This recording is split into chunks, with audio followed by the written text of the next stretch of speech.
Vamos a continuar con el curso de cultivo, aparte del cultivo de los microorganismos, y ahora vamos a ver el cultivo de mantenimiento-conservación. El cultivo de mantenimiento-conservación consiste en tener un microorganismo y hacer que pueda... Espera un segundo que voy a quitar... A ver... que si lo vemos mejor.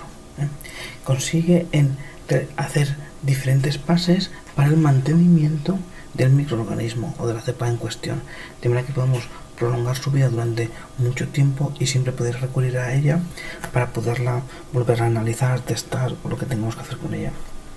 Tenemos diferentes sistemas de conservación: la liofilización, la congelación en tubo, en placa, con aceite, con vermiculita o en el suelo. Vamos a explicar un poco cada uno de ellos.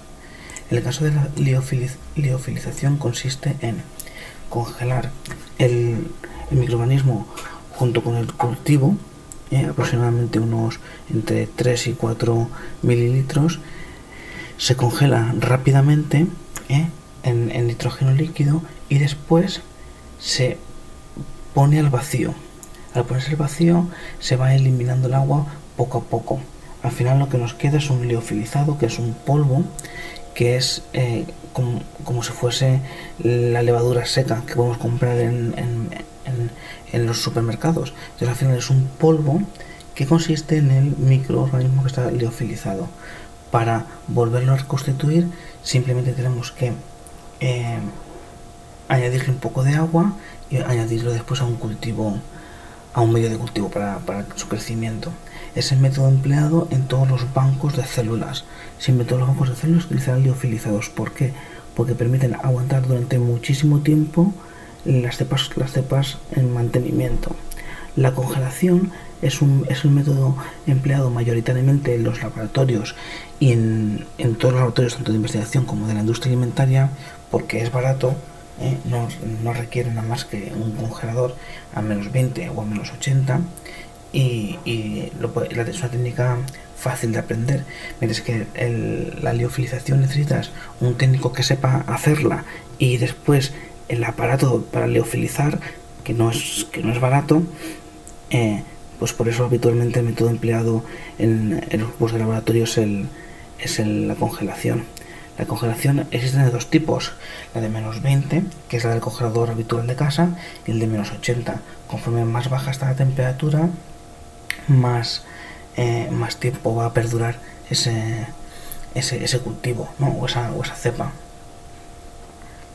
Habitualmente lo que se hace es se pone un poco de medio de cultivo junto con un crioprotector. Un crioprotector es una sustancia que va a proteger al microorganismo de ese cambio de temperatura. El más habitual es el glicerol, utilizar el glicerol al 20%. Pero también hay otros muchos, como puede ser por ejemplo la leche descremada.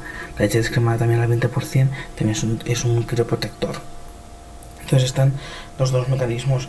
Lo que se hace es se pone un medio de cultivo, 1 mililitro o 2 mililitros, se añade un 20% de crioprotector, o bien sea el glicerol, o bien sea DMS, o bien sea leche descremada. Se agita bien y conforme está agitado se pone en un baño de alcohol. Un baño de alcohol es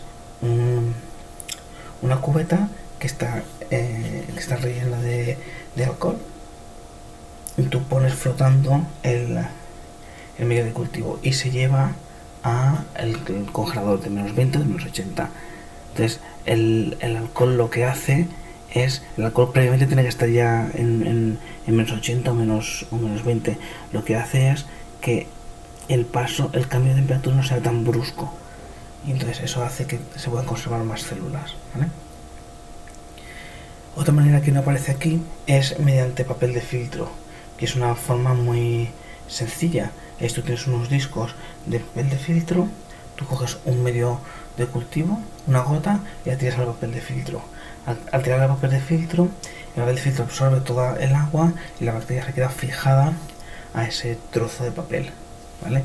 Entonces el papel lo puedes guardar en la nevera o en el congelador, menos 20 o menos 80, y cuando vuelves a necesitar cultivar esa bacteria, recoges ese disco, lo pones en una placa de cultivo y vuelve a crecer el microorganismo.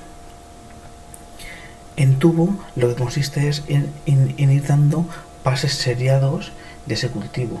Es decir, te coges en tubo, en placa o en tubo rodado, que se llama, es siempre lo mismo. Es ir dando pases cada 2-3 días para ir manteniendo ese microorganismo. El problema que tiene, el problema que tiene es que es muy costoso, porque tú cada 2-3 días tienes que estar haciendo una resiembra de ese cultivo.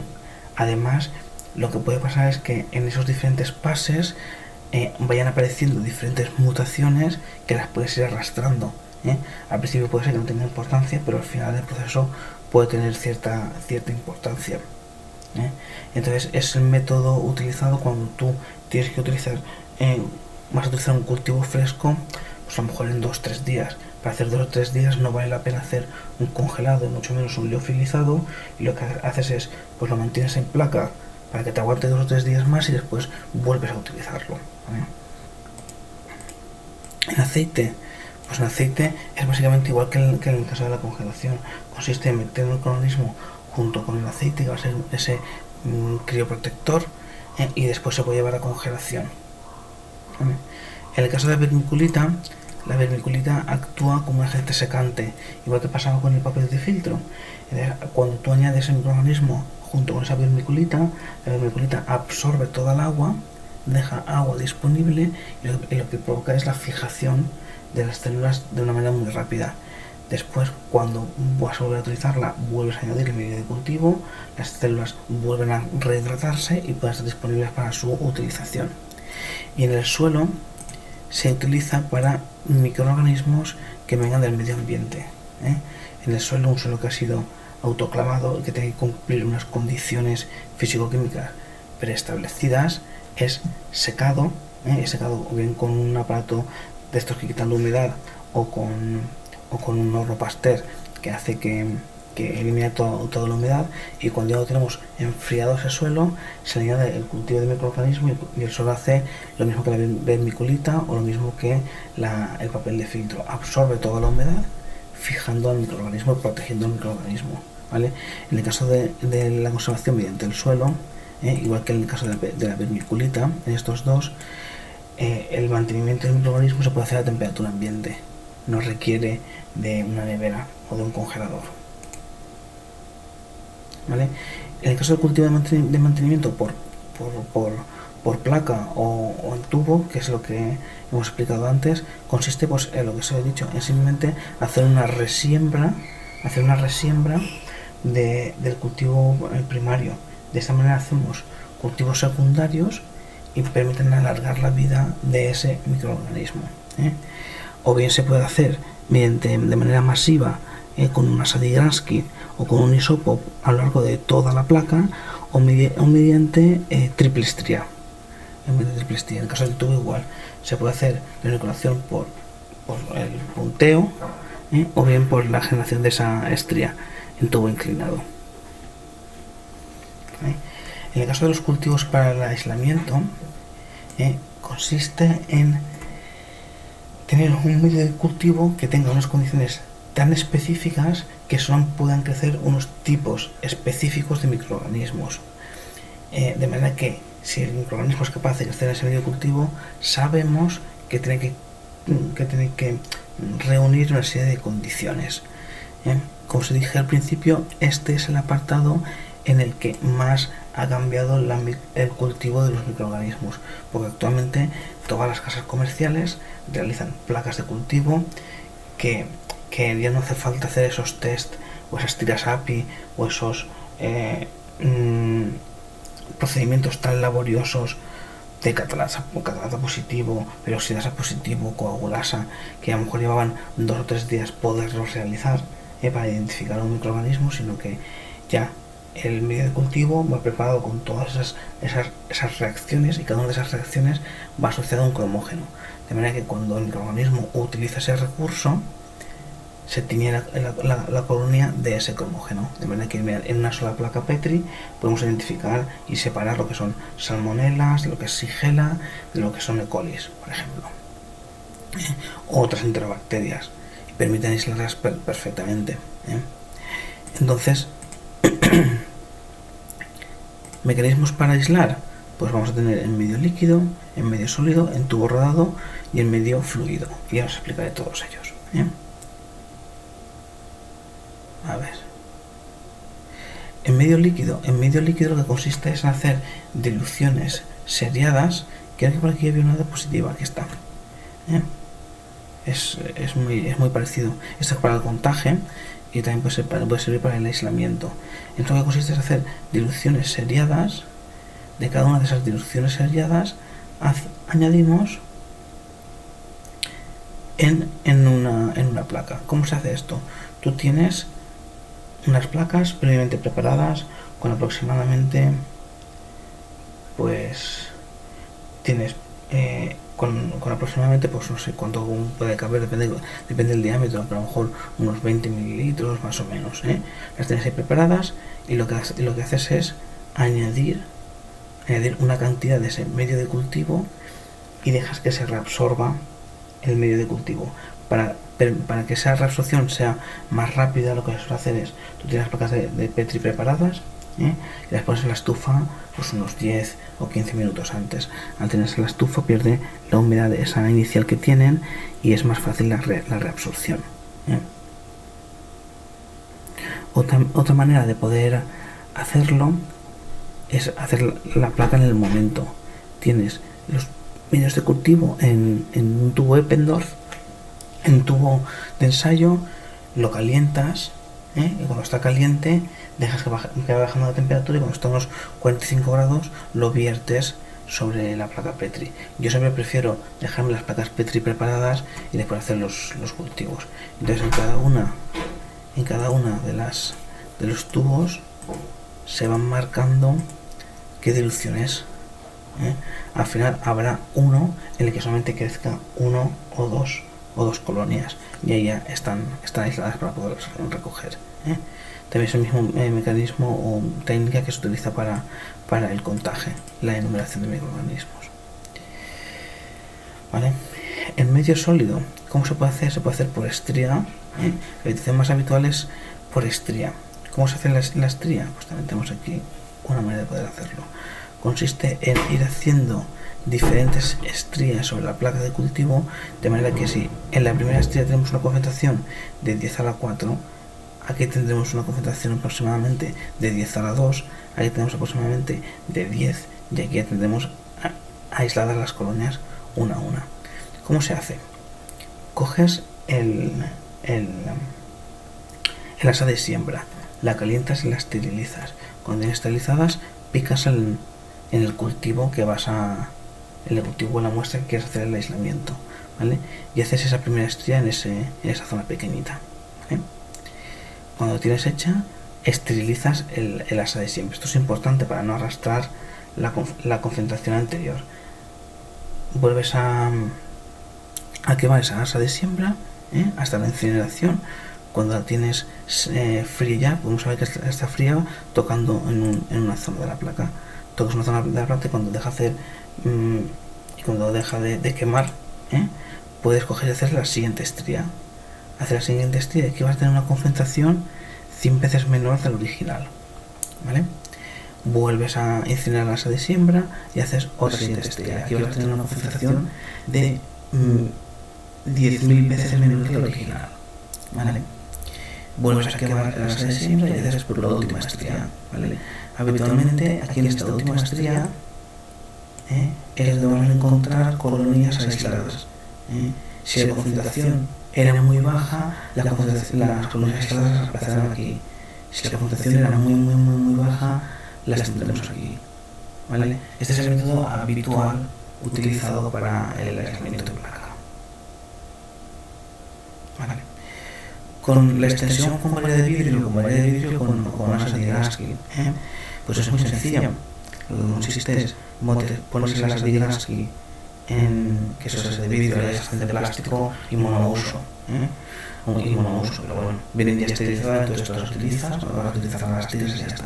Pues tienes varilla de vidrio habitual, le sumerges en etanol, flambeas, dejas que se seque. Una vez que está secada, pones en la placa la gota o la muestra que tengas que aislar. Habitualmente se suelen añadir unos 100 microlitros más o menos. Añades esos 100 microlitros y con la Sadigraski la vas repartiendo por toda la superficie, sin apretar mucho, porque si no te llevarás parte del cultivo, y vas arrastrándola por todo el medio, por toda la placa, ¿vale?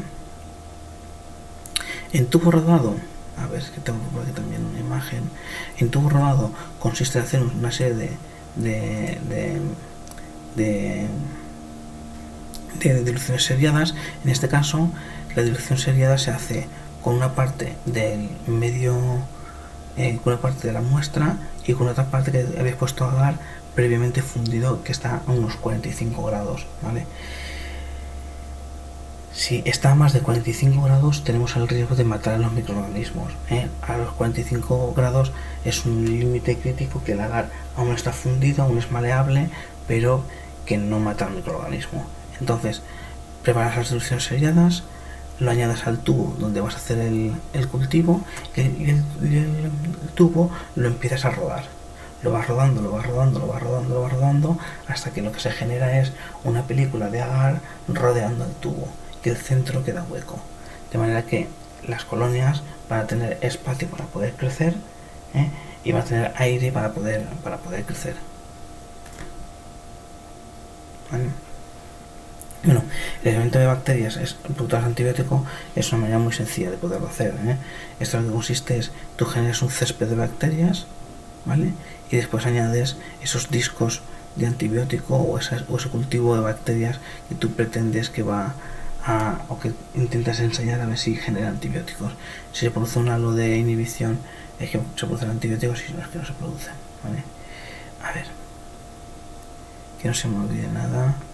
Por tubo rodado, en medio fluido, ya lo hemos visto, ¿vale? Vale. Sobre las colonias, sobre la morfología de las colonias. Bueno, la morfología de las colonias es de lo más variado, van a variar en el tamaño, en la forma, en el color, en la elevación, en los bordes, en el aspecto y en la consistencia, ¿vale?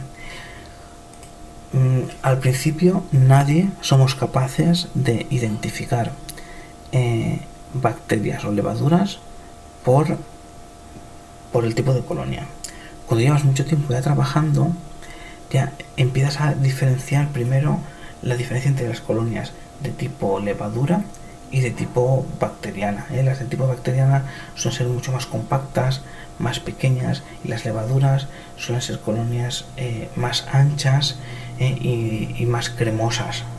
Al tacto, por decirlo así, son como más cremosas, ¿vale? Pero aún así tampoco somos capaces de diferenciar entre los diferentes tipos de colonias. Entonces, al no ser que llevemos mucho tiempo trabajando con un mismo tipo de muestras, que habitualmente siempre salgan el mismo tipo de colonias, y que ya hemos hecho procedimientos de identificación, podremos saber, pues este tipo de colonia anaranjado es de esta levadura, o es habitualmente de esta levadura. Esta colonia punteada de color amarillo brillante suele ser habitual de este tipo de bacterias, pero es cuando llevamos mucho tiempo trabajando, al principio no. Por eso es muy recomendable hacer una descripción de las colonias que nos encontramos, una descripción, como aquí pongo un cuadro, que es el cuadro típico que aparece en todos los medios, en todos los libros,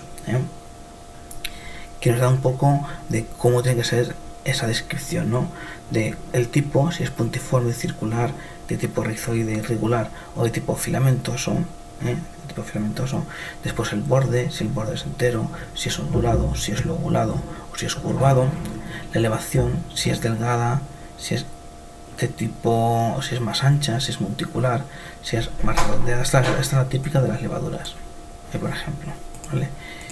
O si es de tipo que tiene esa elevación central, ¿vale? Y con todas estas características podemos hacer la descripción de las diferentes levaduras. Mira, por ejemplo, esta levadura es de estas que tienen esta colonia es de esas que tiene esa forma puntiforme, Entonces, a partir de esas características podemos describir las diferentes colonias, y con el paso del tiempo y de la experiencia podemos identificar las más habituales para nuestras muestras o para nuestros medios de cultivo, ¿vale?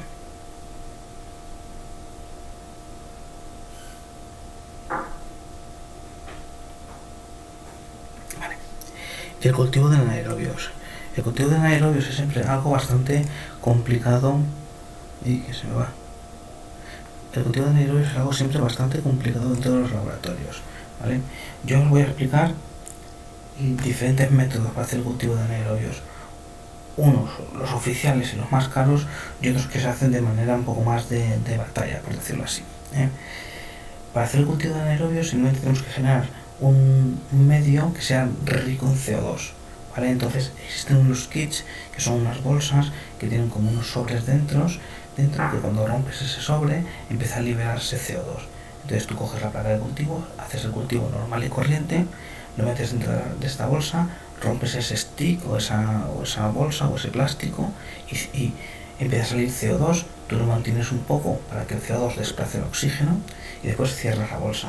La bolsa se va inflando y lo que hace es que aumenta mucho la presión parcial del CO2, ¿vale? De esa manera estás eliminando parte por competición del oxígeno, ¿vale? Esta sería un poco la manera más de manual, por decirlo así. Después existen otras dos maneras de poder hacer cultivo de anaerobios, ¿vale?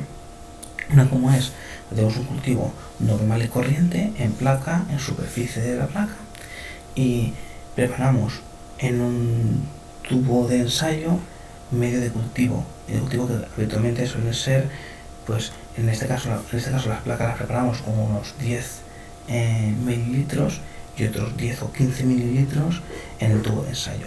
Calentamos el tubo de ensayo, dejamos que se vaya enfriando y cuando está entre esos 45 y 40 grados se añade sobre la superficie del medio de cultivo en la que ya hemos sembrado. De manera que se hace un sándwich. Tenemos medio de cultivo, el cultivo en superficie hecho de los microorganismos y encima el otro medio de cultivo. De manera que el oxígeno puede perfundir a lo largo del medio de cultivo, pero habitualmente suele ser entre un poco menos de medio centímetro. Entonces, con esta capa de 15 mililitros es suficiente para aislar el cultivo que hemos hecho sobre la superficie de la placa, de aislarlo del medio exterior. Entonces, las colonias que nos crezcan ahí van a ser colonias que son anaerobias, ¿vale?